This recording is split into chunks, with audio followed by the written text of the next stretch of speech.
எவ்வளவு காசுக்கு தாங்க நீங்க சுகர் மாத்திரையை வாங்கி சாப்பிட போறீங்க? எத்தனை காலத்துக்கு தான் நீங்க சுகரோட போராட போறீங்க? 3 வேளை சாப்பாட்டுக்கு முன்னாடியும் பின்னாடியும் மாத்திரையை சாப்பிட்டுட்டு இருக்கோமே, மாத்திரையை சாப்பிடுறதுனால சுகர் உங்க உடம்புல இருந்து குறைஞ்சிருக்கா?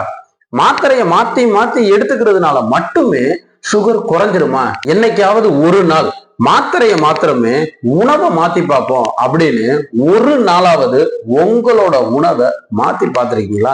மாத்தினதே கிடையாது. இயற்கை உணவை எடுத்து பாருங்க, உங்க உடம்புக்குள்ள நடக்கக்கூடிய அதிசயத்தை நீங்களே பார்ப்பீங்க. 7 நாட்களுக்கு உண்டான இலவச உணவு பயிற்சி நடத்திக்கிட்டு இருக்கோம். 7 நாட்கள்ல உங்க உடம்புல இருக்கக்கூடிய சுகர் ரிவர்ஸ் ஆகுங்க. 7 நாட்கள் முடிச்சதுக்கு அப்புறம் 30 நாள் உணவு பயிற்சி எடுத்துக்கங்க. உங்க உடம்புல இருக்கக்கூடிய சுகரை ஓட ஓட விரட்டுவாங்க.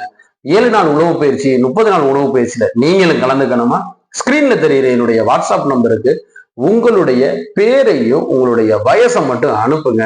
7 நாள் உணவு பயிற்சி, 30 நாள் உணவு பயிற்சியில கலந்து கொண்டு உங்க உடம்புல இருக்கக்கூடிய சுகரை விரைவில் விரட்டலாங்க.